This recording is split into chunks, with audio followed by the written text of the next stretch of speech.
I'm the idiot who burned down Dawson's cornfield. That's probably how you've heard about me, if you've heard about me at all. The guy who torched half the valley because of aliens, or the lunatic arsonist who lost it after the divorce. People in town like simple stories. They hate messy ones. So I'm gonna give you the messy one. The real one. The one I've been carrying around in my teeth like a bullet I'm too scared to bite down on. You can believe me or not. I'm past caring. I just need to get it out. I walk at night. That's my thing. It's not poetic or anything. I just don't sleep worth a damn. The town goes dark by 11. The highway noise turns into a kind of constant hush, and the air over the field starts to smell like cold dirt and sweet corn instead of diesel and hot garbage. My route almost never changes. Across my yard, gravel road, past the rusty county line sign everyone keeps tagging with dicks, then along the path that runs between my land and the Dawson's fields. Out there, the sky's wide open. No light pollution worth mentioning. Just a couple farmhouses blinking far apart like dying embers. That night I had my hood up, hands in my jacket pockets, breathing steam. It was one of those early fall nights when the humidity finally drops and the corn rattles dry on the stalks. Crickets, distant hum of the interstate, a dog barking somewhere over near Miller's Place. The same soundtrack as every other insomnia patrol. I remember thinking about nothing important. Grocery lists, oil change, whether I could go another week before doing laundry. My brain does that, skates over the big shit and gnaws on crumbs. I was looking for Orion. I always do. It's stupid, but it's like checking an old scar to make sure it's still there. I tilted my head back, found the belt, traced the line, and that's when something cut across it. Not a plane, not a shooting star. I've seen both a million times, and this wasn't either. It was a sphere, big enough that I could see it had edges, not just a point of light. White, but not clean white, more like the inside of an egg. It pulsed, actually pulsed like it was breathing. The light got brighter, then dimmer in a slow rhythm that made the hair on my neck stand up. It moved fast, then stopped. Dead stop. No deceleración, no arc. 1 second it was gliding, the next it was hanging over the Dawson cornfield, maybe 40, 50 feet up, just past the old warped fence that marks where my property ends and theirs begins. My first thought was drone, some weird rich kid toy, but there was no sound, no buzzing, no whine, nothing. The only noise was the whisper of dry leaves rubbing together in the breeze. The sphere brightened, dimmed, brightened, then it blew apart, not like a bomb. There was no concussion, no gust of air, no sound at all. 1 second the sphere was solid. The next it came undone in a spill of hundreds of little white things, each the size of a moth or a firefly cluster. They spread out and descended slowly, drifting, turning in lazy spirals. It looked beautiful for about half a second. The little things, lights, embers, whatever, fell into the corn. They didn't burn it. They passed through the dry leaves and husks like fog, disappearing between the rows. No crackle, no smoke. Just gone. I waited for the smell of ozone or something. Gunpowder, burnt plastic, whatever. The air stayed the same. Cold, a little sweet from the corn, a faint hint of manure. I knew I should have gone back inside right then. Call 911, say there was something in the sky, let them handle it, let them laugh. Instead, I slid my fingers through the gap in the fence and leaned forward, squinting into the darkness between the rows. The first sound was tiny, a soft, dry crick like someone bending a toothpick. Then another crick, then another and another, until it turned into a weird, uneven chorus. All around me, ahead of me, off to my left. Not wind, not animals. Something else. It clicked in my brain a few seconds before my body accepted it. The sound was coming from the corn. The nearest ear of corn twitched. I swear to God, I watched it bulge from the inside. The husk stretched and split along the seam. Not like it dried wrong, but like something inside was shoving outward. A wet white shape pressed against the green, then tore free with a sucking pop. It fell, hit the dirt, and uncurled. It was shaped like a person. Tall, thin, limbs too long. Its skin, if you can call it that, was half covered in some kind of translucent film, like the casing on a sausage or amniotic sac. The stuff clung to its shoulders and slid off in ropes as it moved. All through the field, ears of corn were rupturing, dropping shapes. The crackling turned into ripping, slopping sounds, the faint patter of wet things hitting dry dirt. I think I stopped breathing. One of them stood up. The movement was wrong. Humans pushed themselves up with their hands or knees, unfolding. This thing rose like someone yanking invisible strings. One moment it was on the ground, the next its spine unbent all at once, and it was upright, swaying. It turned. It didn't have features. Not really. No eyes I could see, no mouth, no nose. Just smooth, pale skin with faint lines where a face should maybe go someday. But it turned in my direction with this unmistakable sense of focus, like my name had just been called. I don't know how you know a thing with no eyes is looking at you. You just do. It felt like a hand closing around my throat from across the field. My brain did that thing where it clogs up with static. Every instinct screamed move, and my legs just stood there arguing about it. Then something in my chest jerked like a fish on a hook, and finally I ran. I tore my hand out of the fence and sprinted back along the path, stones sliding out under my boots. Breath burning in my throat, heart jackhammering. I didn't look back. Not once. I had this kid fear that if I looked, they'd be closer than they should be, right up against the fence or already on the path. Gravel road. My mailbox whipping past in my peripheral vision. The county line sign, shot full of holes and streaked with spray paint. My front yard. I crossed all of it like the ground was going to open up beneath me. I hit the porch steps too fast and nearly went down. Skinned my palm on the railing. Fumbled my keys, got the main door open, shoved it closed with my back like something was right behind me. Deadbolt, chain, slide lock, all of it. My hand was shaking so hard, I had to try twice on the chain. I yanked the blinds down on the front window and stood there in the dark, chest heaving, sweat cooling on my neck. Nothing. No footsteps, no plunging, no monster breath. Just my own stupid heart and that faint highway hum through the walls. I gave a full minute, maybe more. Slow count in my head. Muscles buzzing with leftover adrenaline. Okay, I whispered to nobody. Okay, you're freaking out. You saw. I don't even know what you saw. Could have been. Moving on the porch. One step, boards creaking, then another. My mouth went dry all at once. I crept to the door. Not a sound from inside. Floorboards muffled by the old carpet runner. I put my eye to the peephole. Bill from the grocery store stood on my porch. He was still in his green polo with the store logo over the pocket, the same stupid name tag he never took off, the same Navy baseball cap stained at the brim. His hair stuck out in gray tufts. He stared straight at the door, at me, through the wood. It looked like him. Exactly. Every wrinkle, every patch of razor burn, the scar on his chin from that fishing accident he told everyone about 15 times. But his face wasn't doing anything. No esquint, no bored expression, no twitch, just blank, like someone had carved Bill out of wax and propped him up in his own skin. Behind him, at the bottom of the steps, I could see two more people in the yard. Familiares chaps. One was definitely Mrs. Dawson, in that same pink housecoat she always wore over her pajamas when she went out for the paper. The other, I couldn't place him right away. Tall, in a denim jacket, hands at his sides. They were all standing completely still.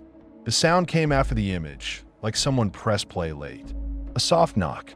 3 fingers, maybe, rapping politely on the door. It didn't match the way his arm moved, which it barely did. The knock felt like it came from someone else behind him. Another knock. Harder. Bill, I said before I could stop myself. My voice sounded thin and reedy. You okay? His eyes didn't blink. His lips didn't move. In the yard, Mrs. Dawson shifted. Just a little. Enough that the porch light caught the side of her face. Her features were wrong. Not much. Not so anyone else would notice. But the distances were off by millimeters. The eyes a hair too far apart. The nose slightly too centered. The smile lines etched too deep, like someone had drawn a face from memory and gotten 95% there. The last 5% made my stomach twist. The tall guy in denim turned his head slowly. I recognized him then. Mark, the mechanic who rotated my tires last month.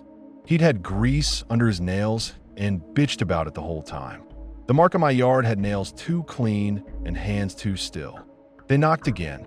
Not loud, not desperate, just steady, patient. That was the worst part. I realized they weren't trying to break in. They weren't shouting my name, demanding I come out, acting like normal pissed-off neighbors who just watched me run from a small celestial miracle over their crops. They were waiting. "We're not doing this," I whispered. My cheeks were wet. I hadn't even felt the tears start. I backed away from the door.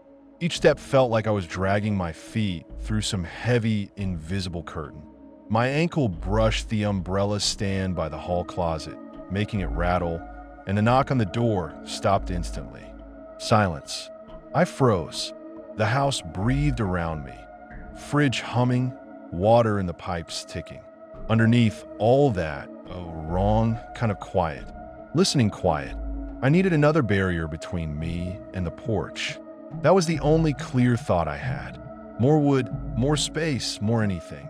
I turned and stumbled up the stairs, hands sliding on the banister. Every step creaked. The sound felt deafening. Halfway up, I thought, if they were violent, they would have already been inside. That didn't help. At the top of the stairs, I cut left, went into my bedroom, slammed the door, and threw the flimsy lock more out of habit than belief. It was a hollow core door from the 70s. I could have kicked it in myself if I wanted. I stepped back, chest hitching. My eyes adjusted to the dim. The streetlight glow leaking around the edges of the blinds. The cheap digital clock on the nightstand reading 1:17 in harsh red numbers. Something moved on the floor. A scrape. A low rustle, like a trash bag dragging over linoleum. It came from just behind me. For half a second, I thought it was a mouse. A raccoon that somehow got in. Anything normal. I turned on reflex. The gap under the bedroom door was maybe half an inch. Just enough to let a line of light through in daytime. Now I'll let fingers through. They slid under the door in a cluster. For 5 of them, long and impossibly thin. There was no knuckle bulge, no visible nails. Just pale, wet-looking skin that caught the faint light and gleamed. They groped blindly at first, then found my ankle. I didn't scream right away. The touch shocked, everything silent. The fingers were cold and slick, like someone had coated themselves in half-set glue. They wrapped around my ankle with this awful care, like they were checking how it fit, taking measurements. "Hey!" The rest of the word died on my tongue. Something hit me in the chest. Not physically, not like a punch. It was like someone switched on a light somewhere behind my lungs. Warmth bloomed under my breastbone, spreading out in pulses.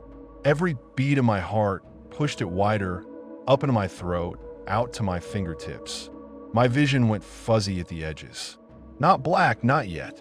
Just wrong. Color smeared. The room tilted. And underneath all that, I felt presence. Not a voice. Not words. Just this pressure, this probing like cold fingers slipping through memories. It was going through me, flipping through pages. Faces flashed in my head. My dad at the sink, hands in soapy water. My ex throwing a plate into the trash. Bill laughing at some stupid joke about cantaloupes. Ben the sheriff slapping my shoulder and telling me I needed to get back out there. Sean. Orion above the field. The cigarette burn on my high school mattress. The smell of diesel and corn dust in the old feed mill. They weren't my memories anymore. They were being observed, duplicated, filed away. I tried to jerk my leg back. The fingers tightened just enough to make my tendons pop. The warmth in my chest spiked, bright and painful now, crowding out every other sensation. "Stop," I gasped. It came out broken, like I'd been crying for hours. "Get the fuck." The light went brighter. For a heartbeat, I saw it, not with my eyes, but like it was standing right behind my eyeballs. A version of me, blank and unfinished. My outline without my face, waiting to be filled in. Some small, stubborn part of me, The part that never backed down from dumb bar arguments. The part that refused to admit I'd lost everything when my ex left, snapped. No, I heard myself say. There was nothing impressive about it. It was just a word chewed up by terror. No, you don't get to. My heel connected with something under the door. There was a soft, wet crunch like stepping on a slug. The fingers spasmed. Pain like boiling ice shot up my leg. I kicked again. Harder. Again. The fingers recoiled all at once, sliding back under the door, so fast they left a smear on the floor like slug slime. The warmth in my chest collapsed, sucking in on itself, leaving me shaking and empty. I fell on my ass, hit the carpet, and scrambled backward until my shoulders hit the side of the bed. For a few seconds, I couldn't do anything but stare at the door, waiting for it to burst open.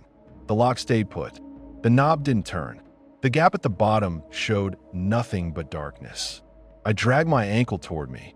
The skin where it had grabbed me already bubbled angry red, forming a perfect ring around the bone, like something corrosive had touched it. Little blisters were already rising. It burned deep, deeper than the surface, like something had marked me farther in. Fuck, I whispered. It didn't begin to cover it. Downstairs, the knocking stopped. The silence that followed felt wrong in a way I don't know how to explain. It was like the house had been a stage set this whole time and someone just yelled cut. All the background noise, the hums and ticks and creaks flattened out somehow.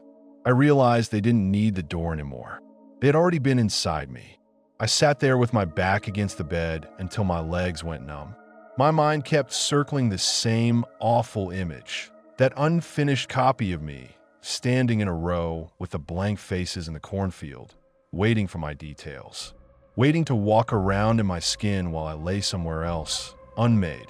I must have dozed at some point. Shock sleep. Little slices of unconsciousness that feel more like getting smacked on the back of the head than real rest.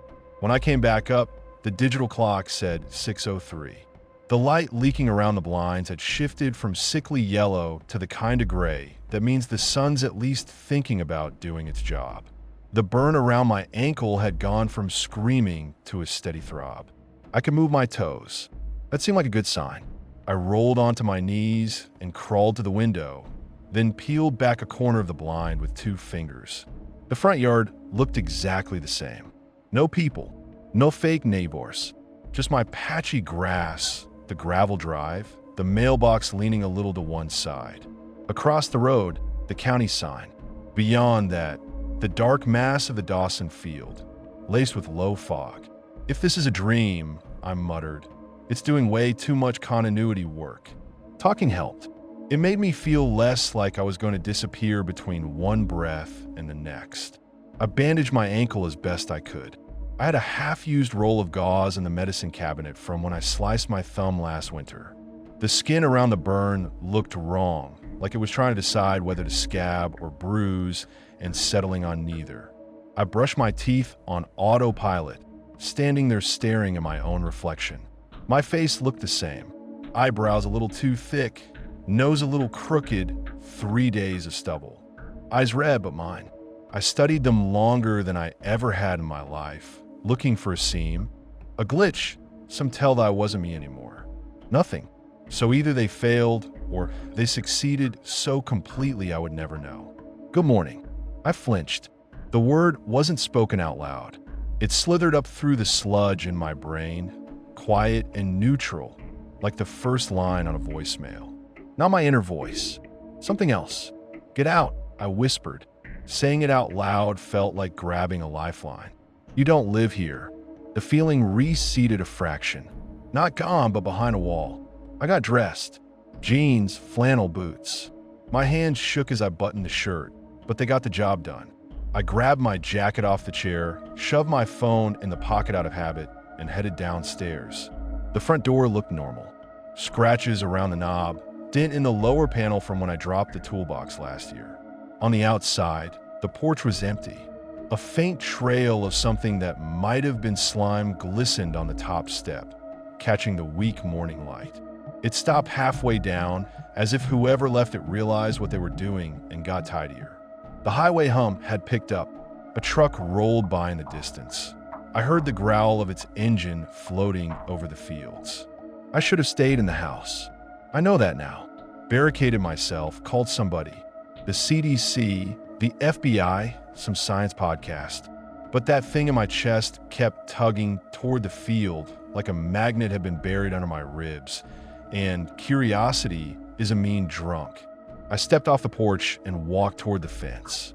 The air outside had that wet chill that soaks through your clothes. Mist clung low to the ground. The corn rustled softly. Up close, the plants looked beat up, leaves torn and twisted like something big had rolled through. I ducked under the fence at the sagging section I always used when I cut through to Dawson's land to help them out. The smell hit me first. Oat. Not strong yet. Just a hint, threaded through the usual dirt and green smells. Like a bag of potatoes just started to go bad under the sink. The first ruptured corn cob lay 10 feet in. The husk had split all the way down, peeled back in jagged strips. The kernels inside were gone. The cob itself was hollowed out, concave, damp, lined with a thin film that glistened. It reminded me of the inside of an egg when you crack it and the white clings to the shell. All along the row, other ears had the same look. Some split all the way open, some bulging with cracks, as if whatever was inside hadn't quite made it out before the process stopped. Empty, empty, empty. I kept walking. My boots left shallow prints in the tilled dirt between rows. The mist beaded on my jeans. A crow called from somewhere overhead, harsh and lonely. Then I saw the footprints. They crossed the path between the rows at an angle, leading away from me. Human-sized, more or less. Border. The toes were too thin, the angle of the heel wrong, but at a glance you'd think skinny barefoot person. Dozens of them, all heading in the same direction. Toward town. The tug of my chest turned into a sharp twist. How many people live between here and downtown? Maybe 203 if you counted the outskirts. How long would it take for a dozen of those things to walk in, knock on doors, and quietly replace anyone who answered? My stomach clenched. I bent over, hands on my knees, and dry heaved. Nothing came up. Back when the feed mill was still running, when I was 19 and stupid and smelled like diesel 90% of the time, they made us read this laminated sheet on the break room wall. Incident Response Protocol. It said in big red letters. 5 rules. I'd forgotten most of them over the years, but they slid back into my head now like they'd been waiting. Rule 1. If the alarm sounds steady, evacuate. Rule 2. If the alarm pulses, shelter in place and seal all vents. Rule 3. Never open a silo hatch after dark, even if you hear knocking. Rule 4. Do not approach any animal that stops reacting to your presence. Notify management. Rule 5. There is no Rule 5. We all thought that last one was a joke. Old man humor. The kind of thing board supervisors come up with at 2 in the morning. Thinking about it now, in the middle of Dawson's gutted field, made me feel like my skin was on backwards. The footprints weren't heading for the mill. Yet, just the town. Feared is weird math. It takes all the variables, throws out the percentages, and screams the worst possible answer in your ear. I saw my own house in my mind from the outside. Saw copies of me walking around in it. One talking to my boss on the phone, telling him I decided to go stay with family for a while. One strolling out to the mailbox. One spending my savings on God knows what. I also saw Mrs. Dawson at her kitchen table with one of these things sitting across from her, wearing her husband's face. The choice wasn't hard. My shed is a piece of shit. Gray boards, aluminum roof I meant to fix 3 summers in a row.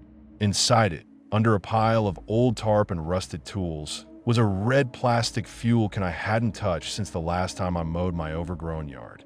I dragged it out and sloshed it. Half full. Good enough.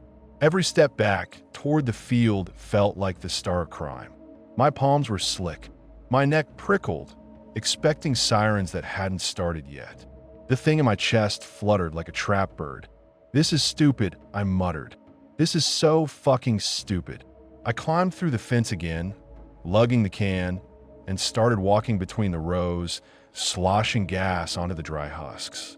The smell overwhelmed the rod immediately. My boots left a second set of prints over the weird barefoot ones. My hands shook, making the pattern sloppy. It didn't matter.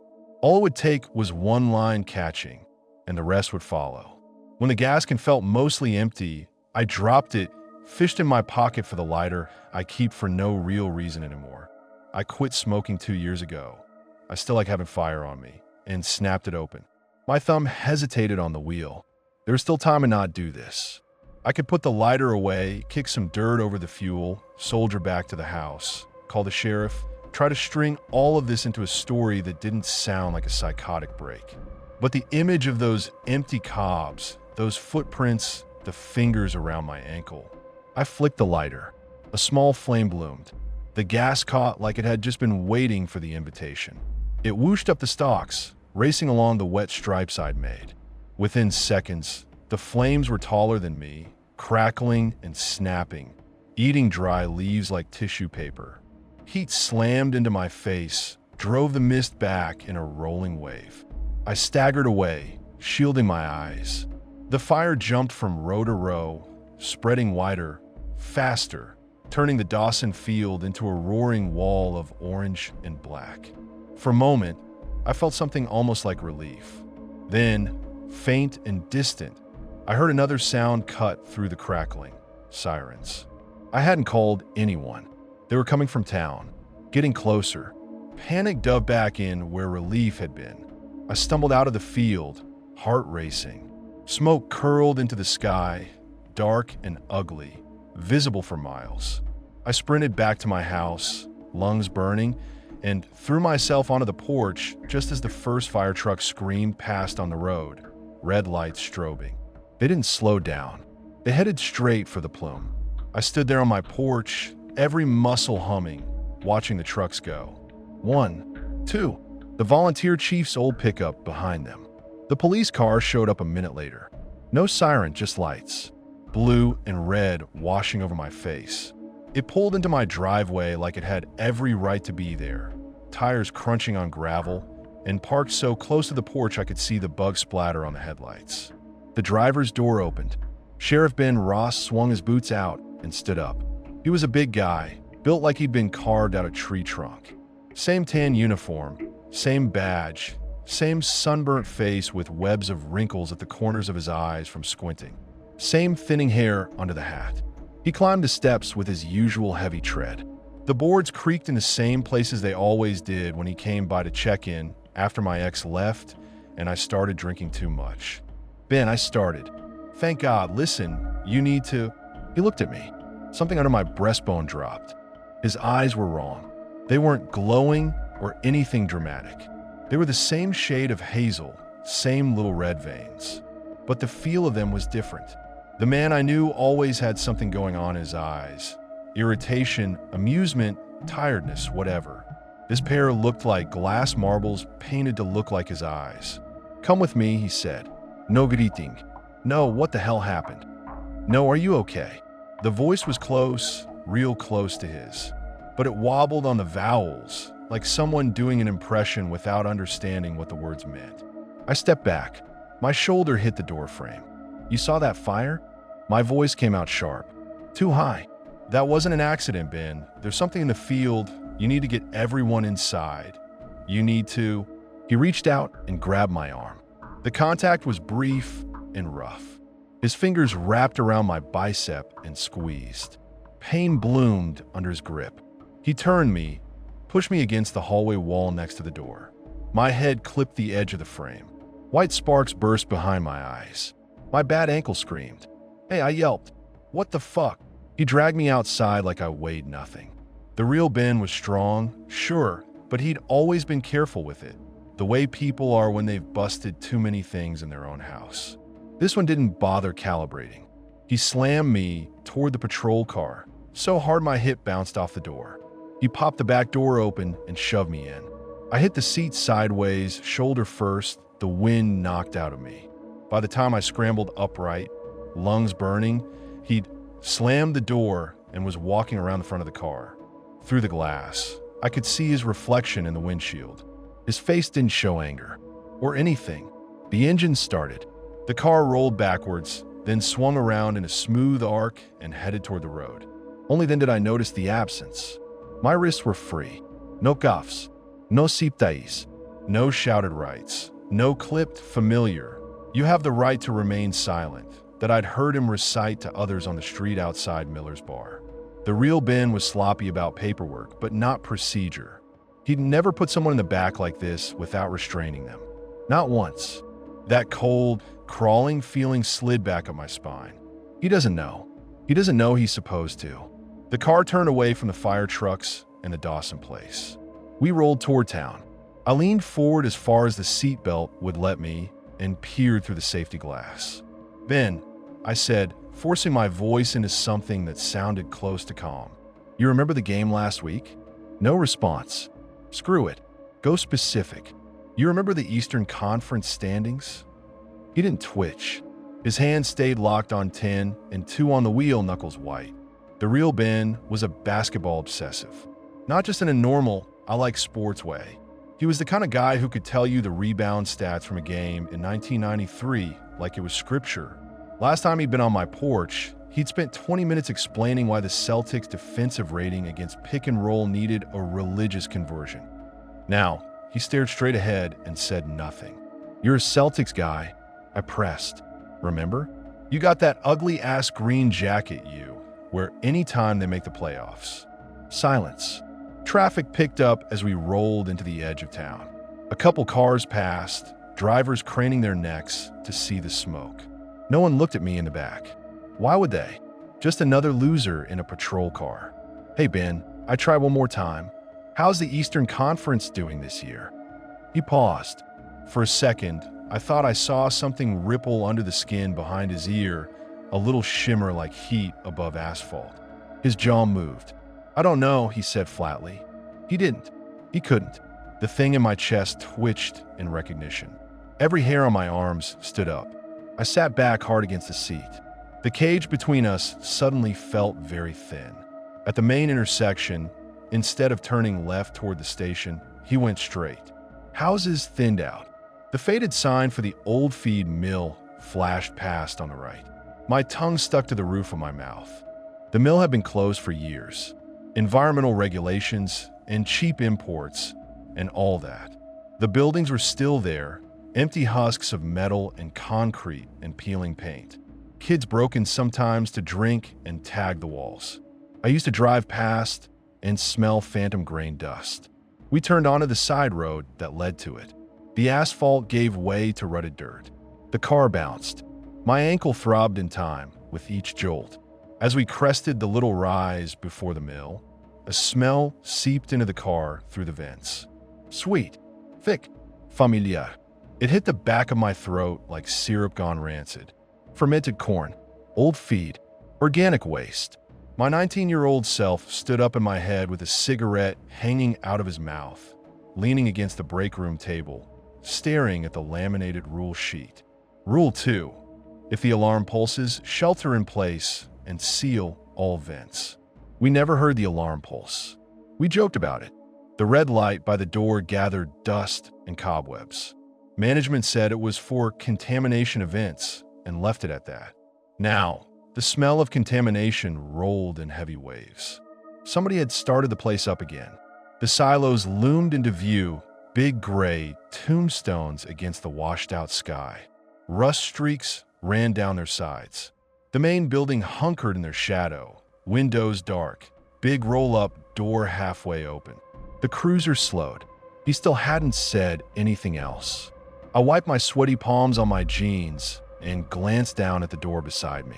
The handle sat there, innocuous. The lock indicator showed red, not engaged. The child safety switch on the edge of the door was in the off position. He hadn't flipped it. Of course he hadn't. He didn't know about cuffs. He didn't know about the switch. He knew how to drive, how to put on a uniform, how to walk upright and not draw attention. He didn't know the details. My heart thudded slow, hard beats, each louder than the last. This was my window, maybe the only one. The car rolled between the silos, tires crunching on gravel. Ahead, Near the loading dock, I saw shapes moving. Figures in coveralls. Too pale, too still, turning in unison as we approached. They all looked like someone. My breath hitched. The thing in my chest flared hot, as if excited to be home. No, I whispered. My fingers curled around the inside handle. 1. The car bumped over a pothole. Benthing's head tilted a fraction, not enough to look back. 2. Air screamed past the slight crack in the front window, carrying the thick stink of grain and something metallic underneath. 3. I yanked the handle up and threw myself sideways with everything I had, slamming my shoulder into the door. It flew open, and I hurled my body out into the space between the cruiser and the concrete. I hit the ground harder than I thought a human body could and still stay in one piece. Gravel tore through my jeans and bit into my skin. My shoulder exploded with white-hot pain. Air punched out of my lungs in a raw, silent gasp. For a second, there was nothing but stars. Actual stars. The pale morning sky spinning overhead, my ears ringing. The cruiser kept moving. It rolled forward a few more feet before the brake lights flared red. Tires squealed on the dirt. The door stayed closed. Move. The word cut through the static in my skull like a slap. I rolled toward the edge of the drive, brain lagging behind my body. Each breath scraped. My ankle screamed every time it brushed a rock. The world narrowed down to dirt, blood, the stench of fermenting grain and old oil. The cruiser engine idled behind me. Slow, steady. I heard the front door open, then the back, one on each side. They weren't in a hurry. I dragged myself behind the nearest silo and pressed my back to the cold, flaking metal. Rust dusted the back of my jacket. The thing in my chest fluttered like it wanted to step out, raise its hand, announce my location. I clenched my teeth and focused on pain. Shoulder, ankle, ribs. Anything human. Anything mine. Footsteps crunched on gravel. 2 sets, one on each side of the car. They met at the rear, then split, heading my way in different arcs.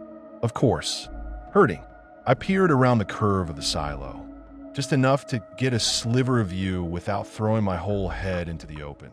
Ben, whatever wore his face, walked toward the silos in that steady, unhurried pace of his. His hat was still perfectly centered. His uniform didn't have a speck of dust on it despite shoving me out of the moving car. On the other side, another shape moved between the concrete blocks. For a second, my brain refused to accept what my eyes were telling it. It was me. Same jacket, same jeans, same boots, same messed up hairline, same crooked nose. It even had the busted up shoulder. I realized that because it moved stiffly on that side like it knew it should hurt but didn't know how much. It didn't have my expression, or any expression. Its face was relaxed in a way mine never was, slack and neutral, like it was waiting. It turned its head, scanning the spaces between the silos. Not frantic, just processing. They were closing in from both sides. I swallowed bile. The mill loomed ahead. Big rectangle of faded red paint and corrugated metal. To the left, the loading dock with the half-open roll-up door gaped like a missing tooth. To the right, the office side door, narrow, metal with a push bar. If I ran for the dock, they'd see me. Open space, no cover. The office door was closer. My body did the math for me. I pushed off the silo and sprint hobbled toward the door, each step sending a bolt of fire up my ankle. Gravel slid under my boots. I almost went down, caught myself on a stack of busted pallets. The office door stuck, swollen with age and rust. I threw my weight against it once, twice. It gave with a screech that made my teeth hurt. I slipped inside and let it swing shut behind me, easing at the last inch so it wouldn't clang. Dim light filtered through grimy windows. The reception area smelled like dust, mold, and that old grain tang that never leaves. My heart hammered loud enough that I was sure they could hear it through the walls. I turned the push bar so the latch caught and backed away into the shadows between the filing cabinets. A faded poster about workplace safety hung crooked on the wall. Call before you fall. A cartoon man grinned while holding onto a rail. I listened. Footsteps drew closer outside, gravel to concrete. The low murmur of something that wasn't quite voices. Not talking, just coordination. The knob of the office door rattled once. Then nothing. I clamped my hand over my mouth and tasted blood from where I'd bitten my tongue when I hit the ground. The thing in my chest flickered, brightened, like a signal looking for the tower. No, I focused on the details around me. The way the dust motes turned in the weak light. The faint drip of water somewhere deeper in the building. The hum of a fluorescent light trying and failing to turn on. The door rattled again, a little harder. They'd seen the gap in the frame. They knew I'd come this way. The old lock might as well have been made of chocolate. I needed a way deeper in, somewhere they'd hesitate, somewhere they weren't sure of the layout because my memories of this place were older, fuzzier. Maybe they hadn't scraped all of them properly. The break room was to the left, past reception, at the end of a narrow hallway lined with corkboards and old notices. The control room, where they ran the conveyors and monitored silo levels, was up the stairs to the right. I went left. Every step made the floor complain in little groans. I tried to remember which boards creaked the least. My body recalled some of it. My feet chose the edges, the knots. The break room looked exactly like it had the day they shut the place down, just grayer. Same scratch table, same mismatched chairs, same rust-speckled fridge humming aimlessly. The vending machine stood dark in the corner, its glass covered in a film of dust. Above the table, the laminated rule sheet still hung. I felt like I'd walked into a photograph of my own life. Back then, we'd flicked balled-up paper at that thing on our breaks. Somebody had stuck a yellow post-it to the bottom that said, Rule 6, don't be a little bitch, in bad handwriting. That had fallen off long ago. Now only the official 5 remained. Rule 1, if the alarm sounds steady, evacuate. Rule 2, if the alarm pulses, shelter in place and seal all vents. Rule 3, never open a silo hatch after dark, even if you hear knocking. Rule 4, do not approach any animal that stops reacting to your presence. Notify management. Rule 5, there is no Rule 5. Condensation had bubbled under the plastic in places, warping the text. Someone, maybe me, maybe one of the other guys, had drawn a tiny smiley face next to Rule 5 in ballpoint. We always thought Rule 5 was the punchline, a board supervisor's idea of humor. Now it felt like a gap, an empty slot where something important had been pulled out. A scratch of metal from the hallway snapped me back. They were inside. The office door squealed when it opened. I heard it, then the soft thud of boots on tile. 2 sets. They moved slow, deliberate. They weren't searching, not really. They were walking where they knew I'd go. Fuck, I breathed. I scanned the break room. 1 door in, no windows big enough to crawl through. Fridge, table, old microwave, a bulletin board cluttered with ancient memos and 1 faded incident report with my name on it. I stepped closer without meaning to. Incident, near miss, grain auger jam. Employee, M. Carter. Summary, employee attempted to clear jam without lockout/tagout. Corrective action, verbal warning, additional training. I remembered that day. The auger had clogged, and I'd reached in without fully shutting down because I was 19 and invincible. The machine had kicked on and nearly taken my arm. The foreman had dragged me off by the collar, cussed me out until his face went purple, then made me sign the paperwork. He'd pointed at the rule sheet and tapped it with his thick finger. We got rules, so what's in there stays in there, he'd said. You don't want it getting out into the line. Back then I'd assumed he meant grain dust, mold contamination. The usual. Now that sentence played back in my head in a different voice. What's in there stays in there. Another step in the hallway. Closer. I ducked into the corner between the fridge and the bulletin board, pressing myself flat. My shoulder throbbed where I'd hit the ground. My ankle pulsed. The thing in my chest flared again when their footsteps drew nearer. It wanted to stand up and wave, I swear, like a beacon responding to its tower. I dug my nails into my palm hard enough to break the skin. Mina, Ich whispered. I sounded like a rabid dog guarding a bone. The doorway darkened.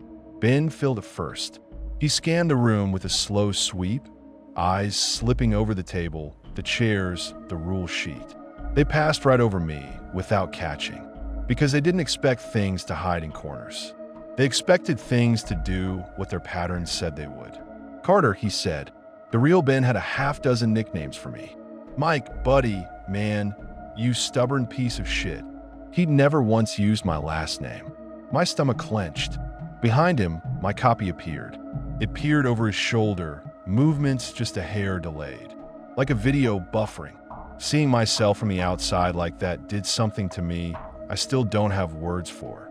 It was like walking in on someone using your toothbrush and your face at the same time. Carter, Ben repeated. Come on out. The tone was off. Flat. But the rhythm of the sentence was right. Our conversations were in there somewhere, stripped of feeling. I stayed pressed against the wall, breath shallow, trying not to even let the hairs in my nose move. The copy's head tilted. It took a step into the room, fingers brushing the back of one of the chairs. Its gaze drifted over the table, the fridge, the microwave. Then it stopped at the bulletin board, at the rule sheet. I watched my own eyes go over the rules. 1, 2, 3, 4, 5. Then stop. Focus. Something behind its gaze sharpened. Locked on. Rule 2. If the alarm pulses, shelter in place and seal all vents. The thing inside me responded like someone had pulled its tail. A hot, wriggling awareness. That's how they keep them in, it whispered. That's how they keep the important things in the building. Doors closed. Air still. Pulsing alarm means food. I didn't hear those words. I just felt the idea. Fuzzy and wrong and too big for my skull. The copy reached out and tapped the plastic lightly, right where Rule 2 sat. My breath stopped. Ben's head turned a fraction. Their movements were matched, almost synchronized, but not quite. Like two actors working off the same script, one half a beat behind. Not here, Ben said. He went out. He didn't know that. Not for a fact. That was just the pattern. Scare, heard, corner.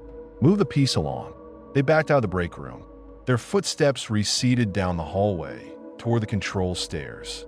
I didn't move until I heard them on the metal steps, their boots ringing hollow. Then I exhaled so hard my chest hurt. I looked back at the rule sheet. Rule 1, steady alarm, evacuate. Rule 2, pulsing alarm, shelter, salvents. Rule 3, never open a silo hatch after dark, even if you hear knocking. Rule 4, don't go near an animal that stops reacting to you. Rule 5, there's no Rule 5. Bullshit, I muttered. There had to have been a Rule 5 once. Someone had taken it off, either because it scared people or because it told too much. My brain was still half stuck in the memory of the foreman yelling at me when another sound cut through. A whine, distant but rising. The facility alarm. It hadn't gone off in years. I didn't even know there was still power to the system. Upstairs, metal clanged. Someone hit something they shouldn't have. Or someone who shouldn't exist hit something exactly because they knew they should. The alarm started as a low single tone. Became 2. Became a pattern. Pulse. Pause. Pulse, pulse. Pause. Pulse. Not steady. Not one long drone. Rule 2. Every vent in this place was about to become important. I had 2 choices. Get the hell out or go deeper in. If I left now, I'd lose any chance of understanding what the hell they were doing here. But staying meant entering the nest with the lights flashing free buffet for whatever they were. The thing in my chest squirmed, eager. I remember the Dawson field, the empty cobs, the footprints heading to town. You already lit one match, I told myself. What's one more? I slipped out of the break room and headed for the stairs on the opposite side of the hallway from where I'd heard them. I knew a back way up, maintenance steps that came out behind the control room. The alarm got louder as I climbed. The metal handrail was sticky with old grime. The air thickened with dust and that sweet rot. At the top, I eased the access door open an inch. The control room spread out in front of me. Row of big, grimy windows looking down over the main processing floor. Old consoles with blinking lights and analog gauges. A bank of green and red buttons, most dark. A man I didn't recognize sat slumped in the main operator chair, head lolled to the side. Middle-aged, overalls, big hands dangling limp. His chest rose and fell slow. Asleep, or worse. Standing behind him, one hand on his shoulder, was another copy. I didn't know who they'd based that one on. Maybe someone from town. Maybe a worker I never met. Ben stood by the main alarm panel. My copy hovered near him, eyes flicking over dials like it knew what they meant but didn't care. The alarm pulsed louder in here. It seemed to vibrate in my teeth. Beyond the windows, down on the floor, I could see the main conveyors, long belts stretching from the intake area to the big grinder. It wasn't supposed to be moving. There shouldn't have been anything to move. But the belts turned, slow, steady, carrying something from the shadowed end near the intake. Figures, not standing, not walking, laid out in a neat, almost reverent line. People, their clothes were stained and torn. Some were in pajamas, some in work gear, some naked. They lay on their backs, faces slack, mouths slackly open, eyes, Christ, some eyes open, glazed and cloudy, some mercifully shut. They slid along the belt toward the grinder. It tasted bile. Every few feet along the conveyor, ductwork hung down from the ceiling. Vents. Each duct had a series of little nozzles, like shower heads. As the bodies passed underneath, something sprayed out, fine mist, almost invisible. It settled on their skin in a shimmer. The copies moved through that mist, breathed it, drank it in. Rule 2. Pulsing alarm, seal vents. Why? To keep that shit from going anywhere it shouldn't. Contamination event, the training manual had said. Shelter in place.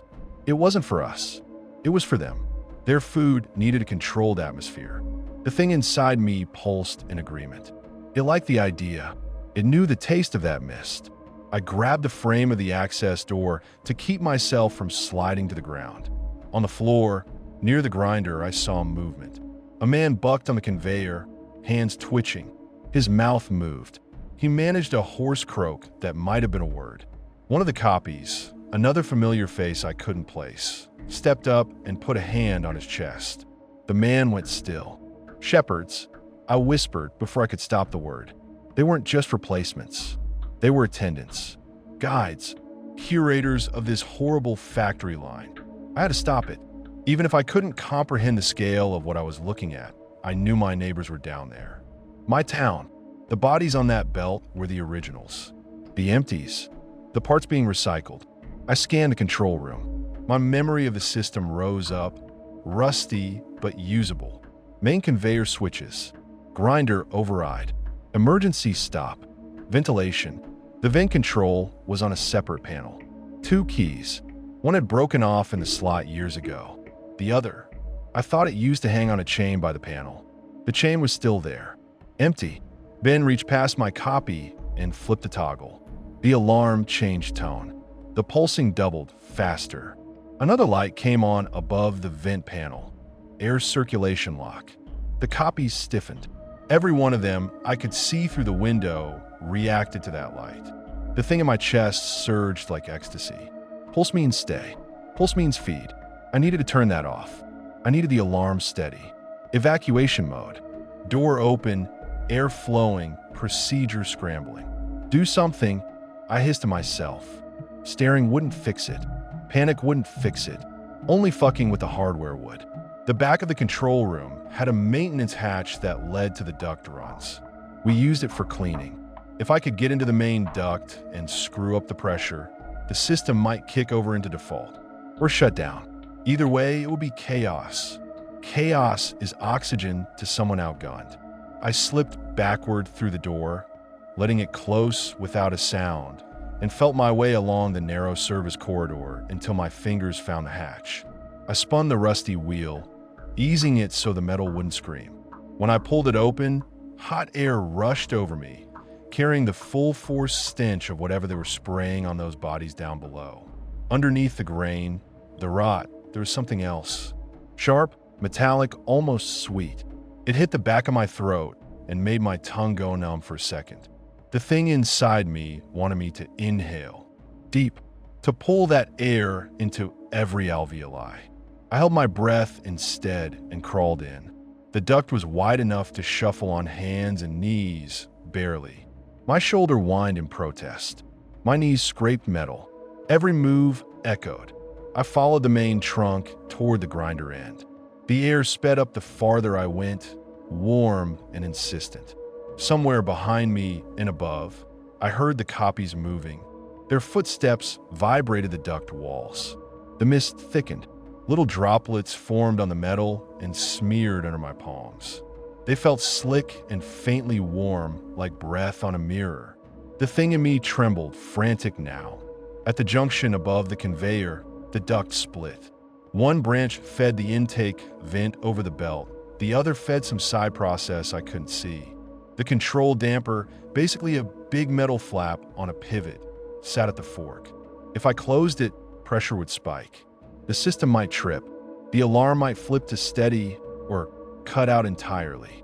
Either way, scripted protocol would crumble. I grabbed the handle and heaved. It didn't move. I swore under my breath and threw my weight into it. My bad shoulder howled. Rust flaked into my face. "Come on," I hissed through clenched teeth. "Come on, you bastard." My hand slipped. The mist wet my grip. The thing in my chest flared, not in anger, but in fear. Not fear for me, fear for itself. Something grabbed my calf. For a heartbeat, I thought another one of those long, pale hands had found its way in here with me. My whole body convulsed. "Easy," a voice whispered. Not in my head. Behind me. Real. Human. I whipped my head around so fast my neck cracked. A face blinked at me from the hatch I'd crawled through. Real face. Lines. Stubble. Sweat. Blood on one cheek. Brown eyes wide but focused. Eddie Martinez. He'd been a line worker with me back in the day. The Joker. The guy who used to put plastic cockroaches in the coffee filters. I hadn't seen him in years. I'd heard he moved 2 towns over to drive trucks. His hand tightened on my leg. "If you close that all at once, it'll blow seal and take your head off." I couldn't form words. I just stared. "Breathe later," he said. His voice shook but stayed low. "You want to do this, you gotta feather it." Behind his eyes, I saw something flicker. Not like the copies. Not that glassy blank. There was movement. Chaos. "How are you?" I started. He cut me off. "Toolbox. 6 o'clock. Turn the wheel, not the handle. It sticks." The thing inside me recoiled from him. Not just wary. Hostile. That was enough. I backed up a few inches, stretching my leg toward him. He let go, fumbled in the narrow space, then shoved something my way, a rusted adjustable wrench. I took it, twisted my body awkwardly, and jammed it over the square stem of the damper mechanism instead of the slick handle. When I turned this time, the resistance gave with a harsh metallic groan. The flap inside the duct moved. Not all the way. A quarter. Half. 3/4. The pressure changed. Air whistled differently, sucked and snarled. The alarm shrieked in my ears, then glitched. The pulsing stuttered. For 2 terrifying seconds, it went dead. Then it came back on one long, steady wail. Rule 1. Evacuate. Below, through the thin duct walls, everything changed. The copies on the floor, the ones attending the belt, jerked like puppets whose strings got tangled. Some of them turned toward the exits automatically. Their pattern said, "Steady alarm, leave." Their feeding script got shoved aside by older instructions. The thing in my chest screamed. Not audibly. It was like every nerve ending lit up in protest. "You're emptying the room," it thought at me, furious. "You're wasting it." "Good," I muttered. The mist sputtered. The nozzles coughed and spit. Without the right pressure differential, the spray turned to dribbles. The line of bodies on the conveyor moved through uneven patches of air. Down on the belt, one woman in a floral nightgown rolled suddenly, sliding off the side. She hit the concrete hard, but rolled again, reaching for a support beam. Her eyes were open, terrified, alive in a way everything else in here wasn't. I twisted the wrench harder. The damper slammed, all the way closed with a bang that rattled my teeth. The alarm howled. Behind me, Eddie shoved on my boot. Now he hissed. Before they reset, I crawled backward as fast as I could. My arms trembled. My lungs burned from holding my breath. By the time I stumbled out of the hatch, the thing inside me had folded in on itself. Sulking, Eddie grabbed my jacket and hauled me upright. Up close, he looked like hell. Eyes bloodshot, shirt torn, new bruise forming along his jaw. But he moved like himself. Little twitch in his neck, the habit of cracking his knuckles even when he was scared. I started. He shook his head. Later, we staggered down the service corridor together, leaning on opposite walls. You still got your truck? He asked. What? Your truck, Mike. The piece of shit with the rusted bed. Still got it. Yeah, I said automatically. Then we got a way out if we can get to the road. We burst back into the break room. The rule sheet hummed on the wall from the vibration of the alarm. Dust sifted down from the ceiling. Front hall be choked, Eddie said over the noise. Side stair to the basement, out through the loading bay. Less eyes. Where have you been? I grabbed his arm. How did you know? He tugged free. Trust me or don't. Did see the fust. Footsteps pounded overhead. Doors slammed. The copies were moving, but not in sync anymore. Some followed the Rule 1 script and headed for exits. Others stayed, torn between hunger and protocol. I felt their confusion as a static buzz in my skull. The thing in my chest strained toward them, trying to lend them direction. I forced my shoulders back like I could physically push it down. We took the back stair down into the guts of the mill. The basement smelled worse. Wet concrete, mold, and a coppery tang that made my teeth itch. They used to store additives down here, supplements, mineral powders, all that. Now it held different cargo. We passed a room where bodies were piled, not neatly like on the conveyor, but stacked. Some partially wrapped in plastic, some not. The mist had soaked them too. The air above them shimmered. I turned my head away while scorching my throat. Don't look, Eddie grunted. We pushed through a heavy door with a broken fire exit bar and emerged near the loading bay. The roll-up door I'd seen from outside was still half open. Light speared through the gap. On the floor near the dock, 2 copies stood in the spill of gray morning. One was dressed like a trucker, reflective vest and all. The other wore a firefighter's gear, minus the helmet. Both faced the door, frozen, like they'd been halfway through leaving when the alarm changed. Their heads turned toward us at the same time. Shit, Eddie muttered. I grabbed the nearest thing at hand, a metal pipe from a stack against the wall. The thing inside me recoiled from the copy's gaze this time, not in fear, but in recognition. Kin, brothers.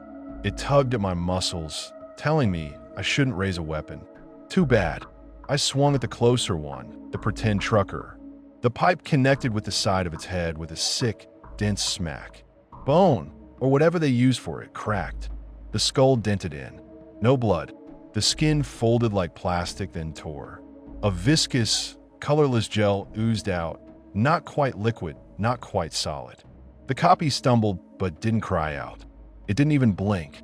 It just reached up, touched the dented side of its head with 2 fingers, and looked at the gel smeared there with mild curiosity, like it had never considered what it was made of.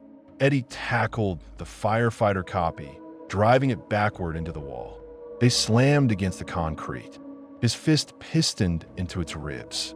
Go, he shouted at me. I hesitated exactly 1 second too long. The trucker copy grabbed the pipe in my hands and yanked. Its strength was obscene. The pipe whipped out of my grip like I was a kid, and it was a grown man.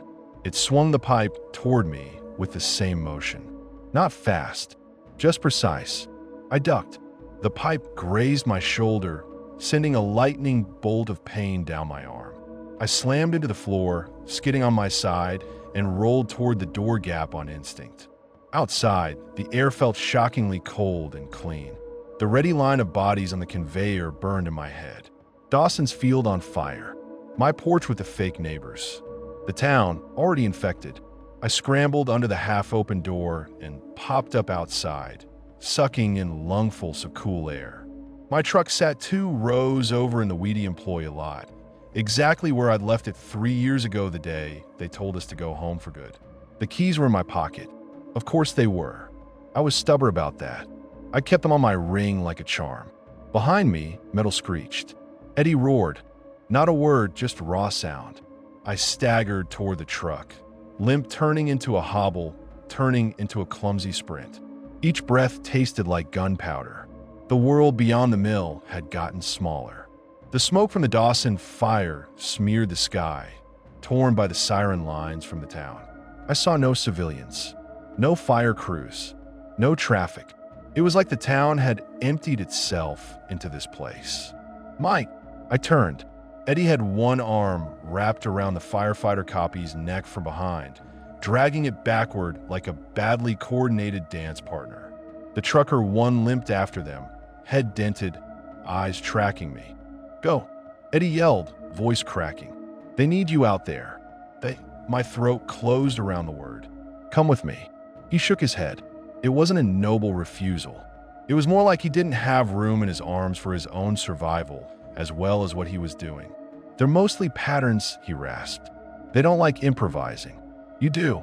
That's why it didn't take. My skin lit up with goosebumps. He'd said it flat, like a fact, like it didn't take was a thing you could say about what had tried to slide into my chest last night. How do you? He slammed the firefighter copy into the concrete pillar by the dock. Its head snapped back, casing cracked. More clear gel spattered the wall. I've been watching, he grunted, hiding, figuring out what they do and don't know. You're not the only one they almost got.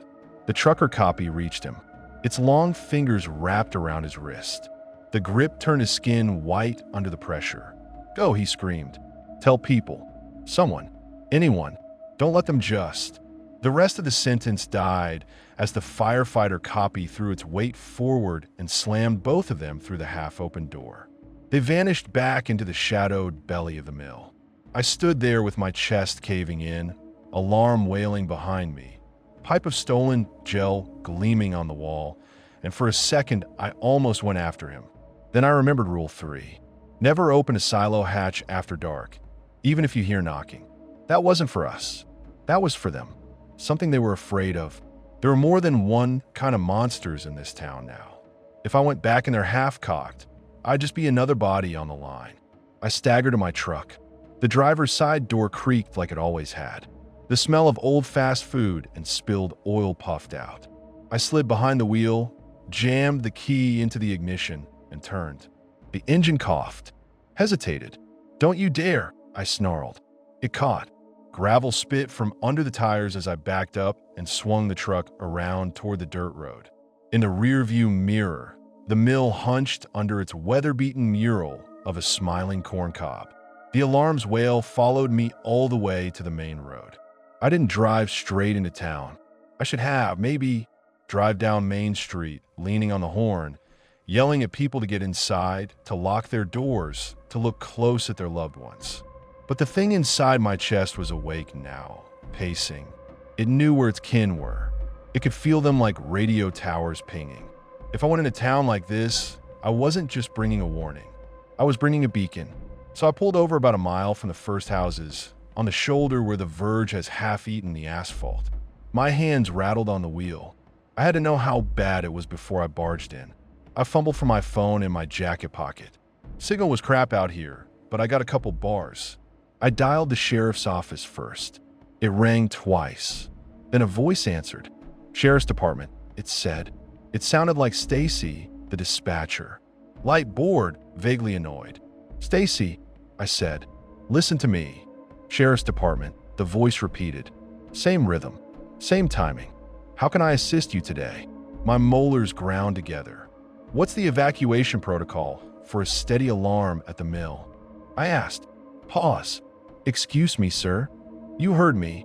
My heart pounded. You've been working there long enough. What do the rules say? Another pause, longer this time. I heard something shuffle in the background. Or someone. The mill is not in operation, Stacy's voice said finally. Too smooth. Is there an emergency at your location, sir? She hadn't answered. She'd sidestepped. Put Ben on, I said. I'm afraid the sheriff is currently responding to an incident, she replied. Yeah, I said. I know. He's busy. The line crackled. For a second, the veneer dropped. I heard something else under her voice, a layered echo, like two versions playing at once. "Who is this?" she asked. I hung up. My hand shook so hard, I dropped the phone into my lap.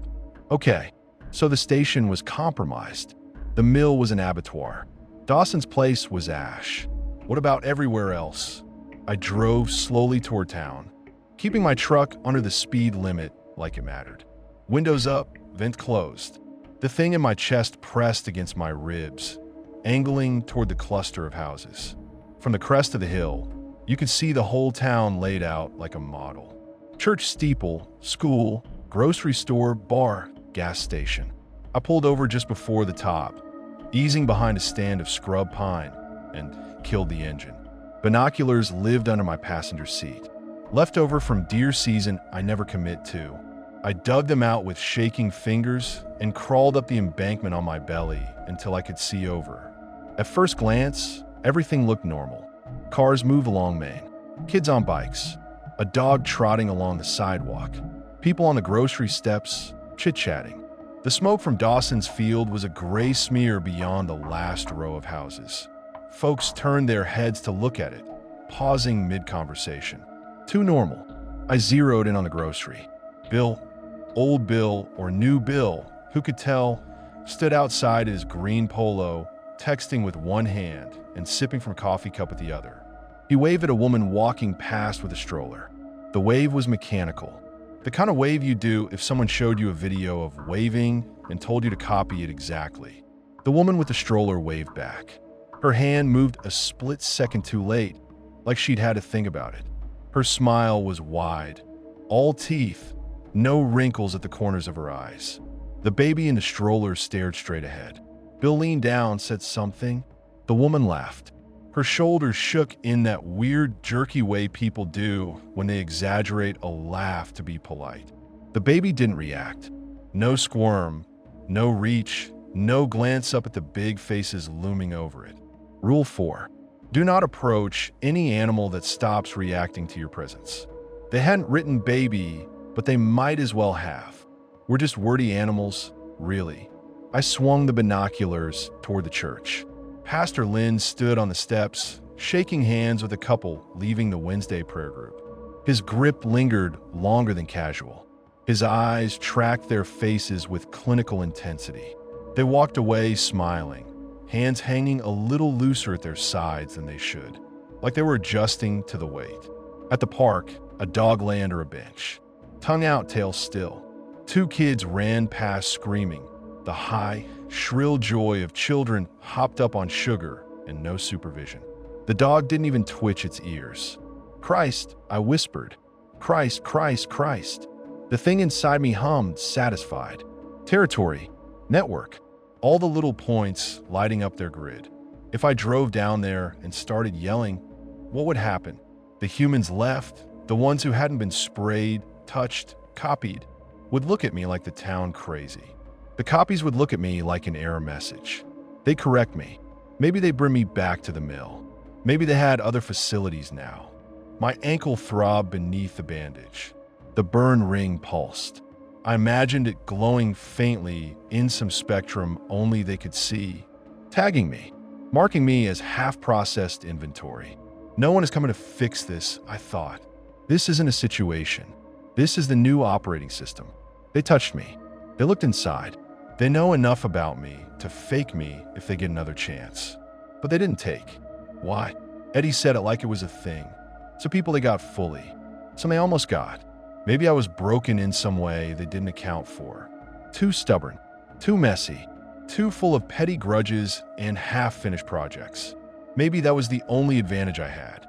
I slithered back down the embankment to my truck and sat there with my forehead on the steering wheel until my breathing slowed. Okay, if I couldn't save the town by screaming, what could I do? One thing stayed lodged in my mind. Rule 3. The one that sounded like superstition.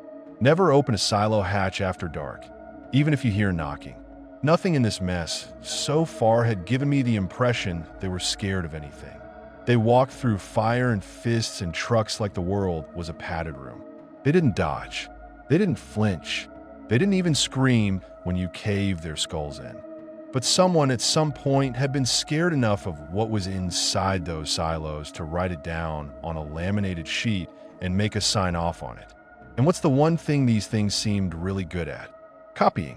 What do you get if something that copies everything it touches refuses to risk opening a particular door? Not their room, something else's. The thought made my skin crawl in a new way. Different flavor of awful, but also tickled that nasty little part of my brain that loves leverage. Maybe I couldn't fight them head on. Maybe I couldn't even explain them to anyone who wasn't already half-eaten. But maybe I could pit monsters against each other. Get the thing behind the hatch interested in the things in the town. Force a conflict. Burn the ant hill so the spiders come. It was a stupid plan. A desperate, last-ditch idea that relied on my read of a joke rule and a foggy memory of night shift rumors. Guys used to say you could hear things moving in the grain at night. Scratches, whisper hums. One guy swore he heard knocking from inside Silo 3 at 2 in the morning once. Foreman wrote him up for being high on duty. No one ever proved anything. No one opened the hatch. Not after dark. I checked the time on my phone. 5:42 p.m. The sun would be down in a couple hours. The sky already had that exhausted look it gets in late fall where it seems to give up early. I could drive now in daylight back to the mill, go straight to the silos, and crank a hatch open. See what spilled out. They might see me coming. They might stop me. But they didn't know about Rule 3. They'd never read the manual the way I had. They didn't screw up once with an auger and get screamed at about containment. They didn't have the fear of the unknown in their bones. They had only what they'd stolen. I started the truck and turned it back the way I'd come, away from the town, toward the mill. Halfway there, my phone buzzed. Unknown number. I hesitated, then put it on speaker and tossed it on the passenger seat. Yeah. Static crackled. Then a voice that wasn't quite a voice. "We see you," it said without moving air. Words pressed directly through my skull. "You're damaged inventory." I gripped the wheel so hard my knuckles popped. "Good," I said out loud. "Means you won't miss me when I'm gone." Garbled not laughter. Then, clearer, the pattern resists. "We can fix." The burn around my ankle flared hot. The thing in my chest surged, tentacles of thought lashing out toward the signal. "We are one," it whispered. "No," I said. "We're roommates at best." And I'm about to call the landlord. The static cut off. The thing in my chest slammed against the inside of my ribs like a furious bird. It hurt. Tears sprang to my eyes unbidden. "It's my body," I told it. "You just rent space." By the time I reached the mill again, the alarm had gone quiet. The building sat in a sullen hush. The silos loomed, darker shapes against the dimming sky. No patrol cars, no fire trucks. They'd all been absorbed into the system, or were busy up in town, tightening the net. The main gate hung open. I drove in slow, killed my headlights before they could sweep over the yard, and parked the truck in the shadow of Silo 2. Silence pressed down. No birds, no insects. Even the highway hum felt muted. I slid out of the truck and grabbed the tire iron from behind the seat. It wasn't much, but it felt better than nothing in my hand. The silo hatches sat about 8 feet up the side of each cylinder, reachable by a short metal ladder. They were thick, round doors with heavy wheels in the center to lock them tight. We used them for inspections and maintenance in daylight, with spotters and checklists, and all the boring shit you skip at your own peril. Rule 3, never after dark. The sun hovered just above the horizon, painting the tops of the silos ugly gold. Long shadows stretched across the yard. I picked Silo 3. The guys always swore the knocking came from there. The ladder rungs were cold under my hands. My body protested every movement, shoulder throbbing, ankle burning, ribs tight. The thing inside me hissed, a constant white noise of disapproval. "Don't go up. Don't open. Stay. Feed. Shut up," I muttered between clenched teeth. At the hatch, I braced my feet on a narrow platform and examined the wheel. Rust flecked the edges. The locking pin still sat in place. No sign anyone had opened this in years. I pulled the pin. Nothing dramatic happened. No hiss of pressure release. No whisper from within. I wrapped both hands around the wheel and strained. At first, it didn't budge. The metal was seized with time. I leaned in, putting my back into it. Pain shot down my arms. The wheel groaned. Turned a fraction. Behind my ribs, something screamed. Not sound, more like a tearing sensation in my thoughts. The thing inside me surged toward the hatch like it wanted to throw itself through my chest and get between me and whatever waited. That reaction told me more than any manual could have. "You're scared," I gasped. The wheel turned another quarter. A faint smell drifted out through the hairline gap between hatch and frame. Cold, dry, not like the rest of the mill. No hochi, no sviechnis, no metal. Just absence. The smell of a room that never had anyone in it. The opposite of breath. I swallowed hard and kept turning. The last of the sun dropped below the horizon. Light bled away fast. The sky went from bruised purple to ink. Somewhere in the building behind me, a door slammed. Footsteps. More than one pair. They were coming. I didn't stop. The wheel completed its full rotation with a final shriek. The hatch shuddered. Down below, on the ground, I heard voices calling my name. "Mike!" Sheriff Ben's voice from the parking lot. Patient. Flat. "Come down. It's not safe up there." My grip tightened. Sweat made my palms slick. My heart hammered. "Last chance," he called. "We can fix you." My ankle burned like a brand. The thing in my chest clawed at my bones, desperate, panicked now. Behind it, under it, something else moved. A third presence, deep and old and slow. It wasn't inside me. It was beyond the hatch. It had noticed the gap. I shoved the hatch open. Air rolled out. Not wind. It didn't stir my clothes or hair. It didn't carry a smell I could name. But it had weight, like being underwater without being wet.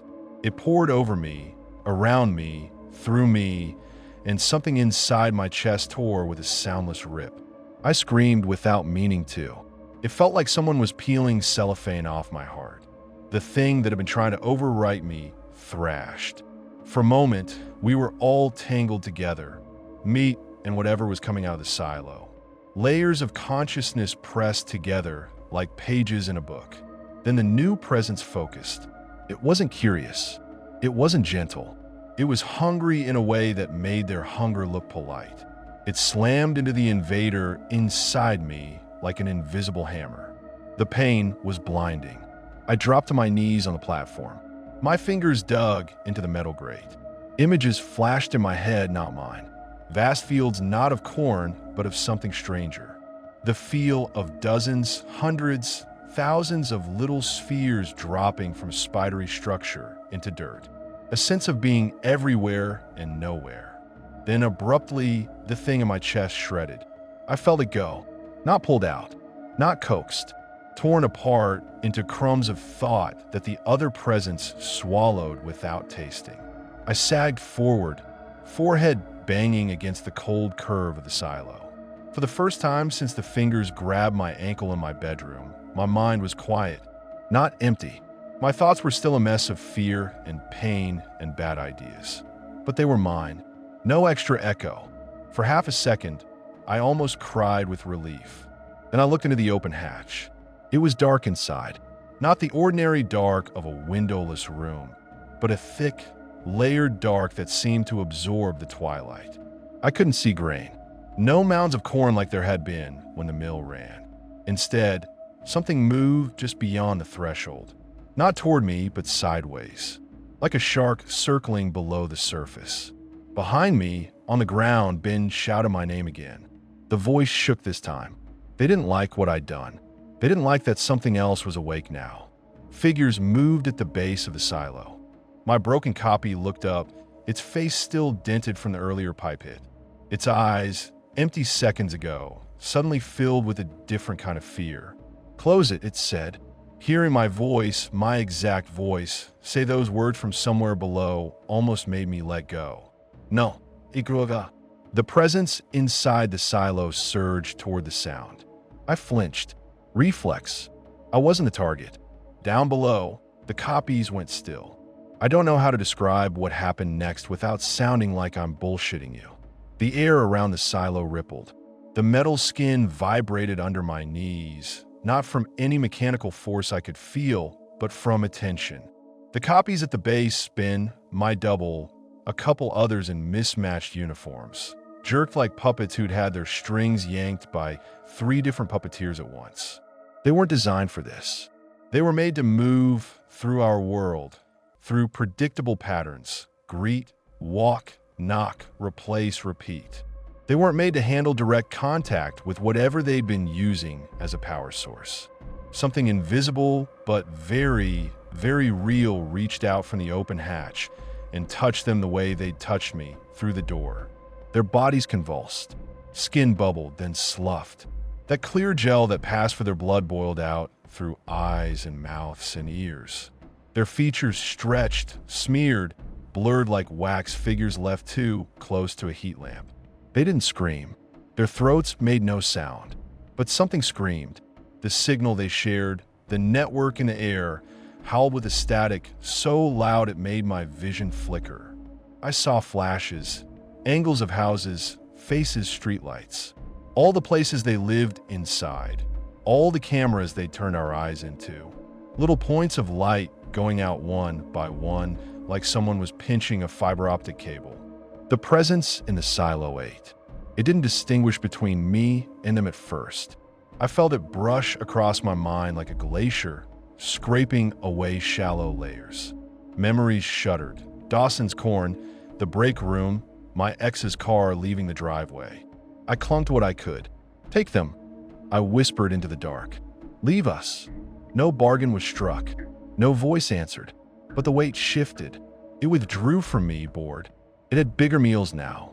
The copies collapsed into puddles of half-formed matter around the base of the silo. Above them, in the town, something like a low-pressure system of pain settled. I could feel it even from here. Patterns collapsing. Scripts failing. People looking at their own hands and realizing they'd been on autopilot all day and not knowing why. The presence in the silo expanded. I understood in a gut-deep way that if I left this open, if I let it all the way out, it would not stop with the things wearing our faces. It would eat everything. But if I closed it, it might go dormant again. Maybe forever. Maybe until the next idiot with too many regrets and access to the hatch came along. The choice sat there, cold and heavy. I thought of Dawson's field, lit up like dawn. I thought of my porch, copies of my neighbors standing patiently, trying to take my place. I thought of the feed mill floor, conveyor belts carrying my town toward a grinder. I thought of the rule sheet with its missing Rule 5. There is no Rule 5.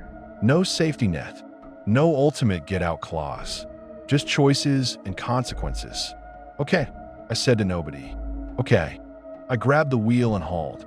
It didn't want to close. Whatever was inside pushed outward, interested in the taste of air. The metal groaned like an animal. My muscles screamed. My shoulder felt like it was tearing. My ankle sent lightning bolts up my leg. The presence flowed around my hands, tasting skin, finding nothing it liked anymore. The invader was gone. I was just boring old me. The wheel turned, slow at first, then faster as the hatch seat found its groove. The gap narrowed. The pull lessened. Down below, the puddles that had been copies twitched. Little bubbles formed and popped on their surface. I spun the wheel all the way to locked, jammed the pin back in with shaking fingers, and slumped against the metal. The silence that followed was obscene. The world felt thinner. Some layer of wrongness had been peeled away. Underneath, other layers remained.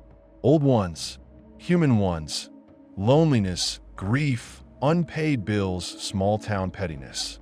My chest felt strangely hollow. Then my phone buzzed. I almost threw it off the ladder. I fumbled it out of my pocket with numb fingers and pressed it to my ear without looking at the screen. Hello. For a second, all I heard was breathing. Not the smooth, practiced kind of copies used when they remembered to mimic it. Real breathing. Ragged. Too fast. Mike, a woman's voice said. My throat closed. Yeah. It's Stacy, she said. From dispatch. She sounded like she'd been crying. Her voice shook. Every other word came wrapped in static, like the line kept trying to drop. I don't, she sucked in a shaky breath. Where are you? What happened? We lost so much time. I don't even know what day it is. I was sitting at the desk, and then I was on the floor and her voice broke. The copy's network was gone. Its collapse left gaps, disconnects. People were waking up in the middle of acts they hadn't decided to commit. I'm at the mill, I said.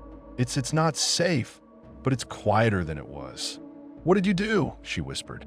I looked at the locked hatch, at the slick puddles below, already drying into crusty residue on the concrete.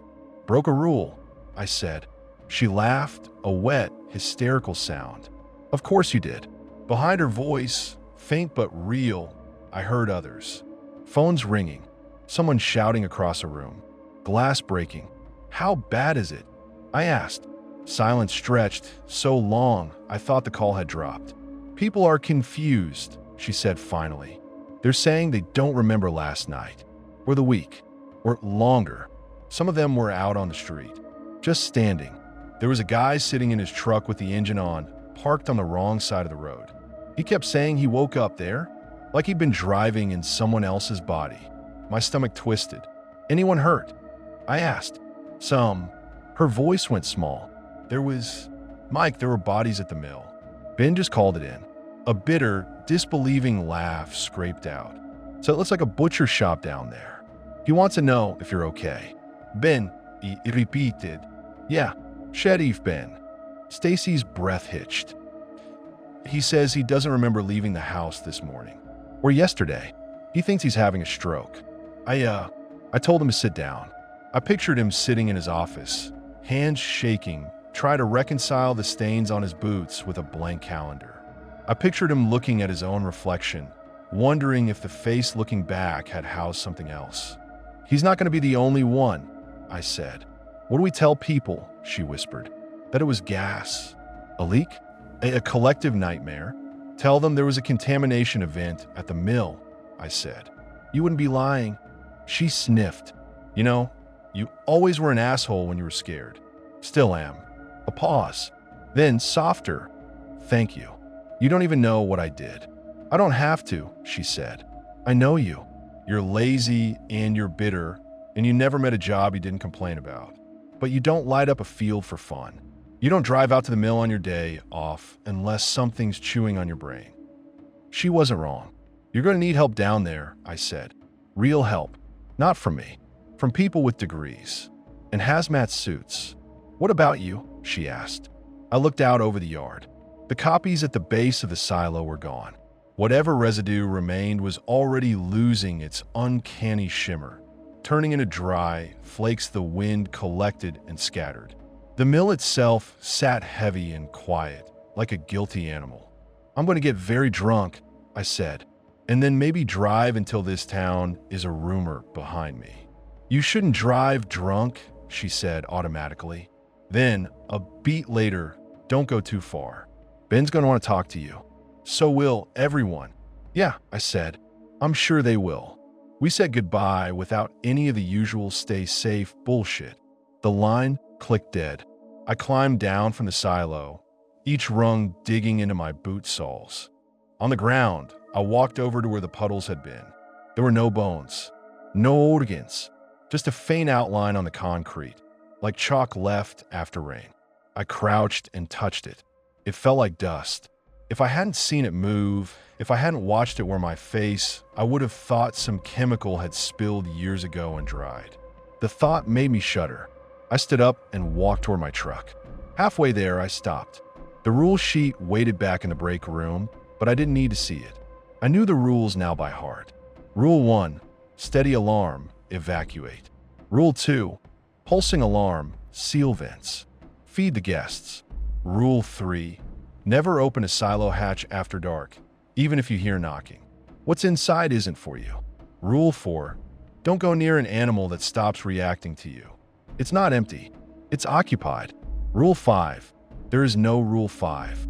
No Rule 5 meant no guarantee. No final instruction. No happy ending. Just us. Our fallible, breakable, easily fooled selves. Some of the copies died when I opened the hatch. Some got eaten when their network snapped. But I'd seen the town. Idibatsha Bilbava. I'd watched Pastor Lynn shake hands. Not all of them had been so close to the source. Some would stay. Some would blend back in. A glitch here, a blank stare there. Enough oddness that you'd chalk it up to stress and keep moving. Maybe the presence in the silo had taken enough. Maybe it was full. Maybe it was sleeping again, dreaming deep alien dreams. Maybe it would wake up if someone fed it. There'd be investigations. Reporters. Scientists. Men in suits with questions. The urge to crack that hatch again would be strong. Curiosity is a mean drunk. I slid behind the wheel of my truck and sat there until the sky went completely dark. I thought about putting a bullet in my own head just to be sure nothing of them lingered inside me. But the thing was gone.